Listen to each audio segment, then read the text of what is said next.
Hi, everyone. I'm Kat Mortensen with Our America, and I'm so pleased to be joined today by Manzanita Miller.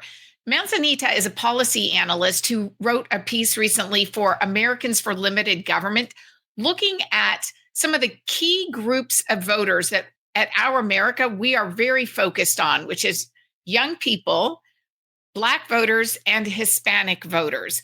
And what she found aligns with what we are finding here at Our America, that those three groups oftentimes share the values sort of traditional conservatives, but in the past, they haven't voted that way for various reasons, even though they share so many of the same values. But Manzanita found in the 2024 election, many of them really made those historic shifts to the right. So, why don't you explain to us what you found, Manzanita?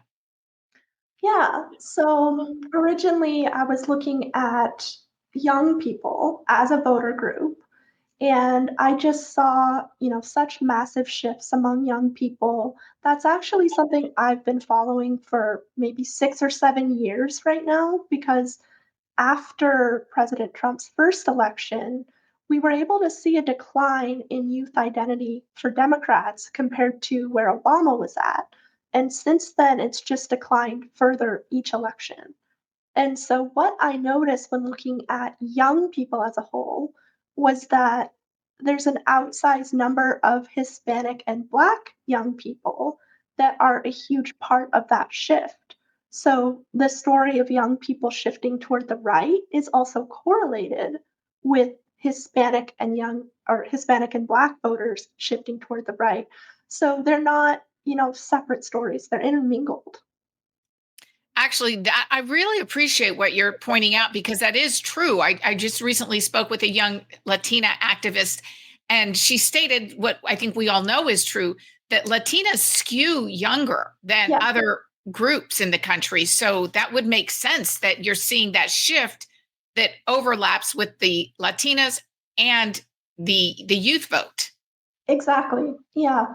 And that's what we saw in the data that I cited. The Unidos US survey, which looked at Latinos, was looking at the Latino voter population and how incredibly young it is compared to the rest of the voter population.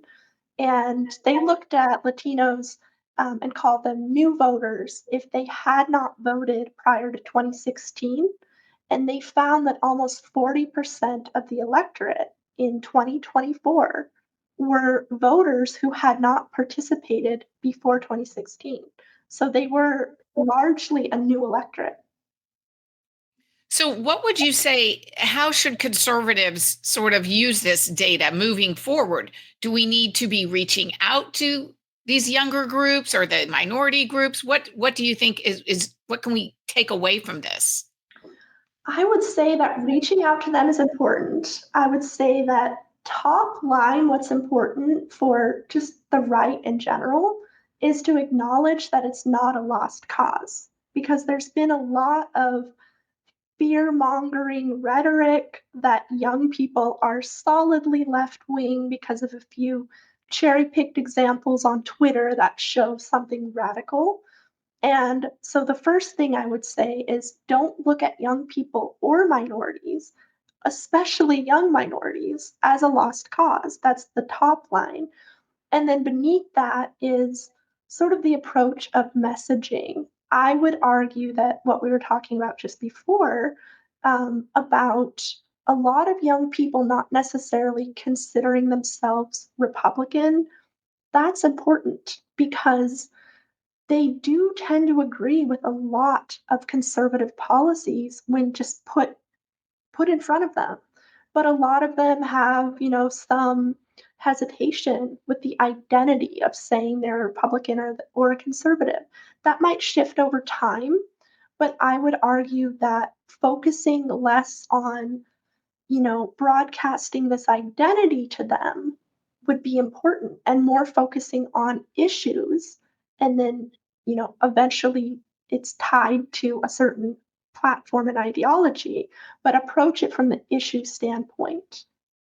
I love what you're saying, Manzanita, because that's exactly the Our America mission is we found the same thing you did in doing our research, that many of these voters do not identify as conservatives or as Republicans, but when you drill down a little and ask them about their values, you see that there's all this overlap. And so yes, so some of our principles or pillars, as we call them, fair elections, freedom of speech, thought, and religion, a strong economy, safe communities.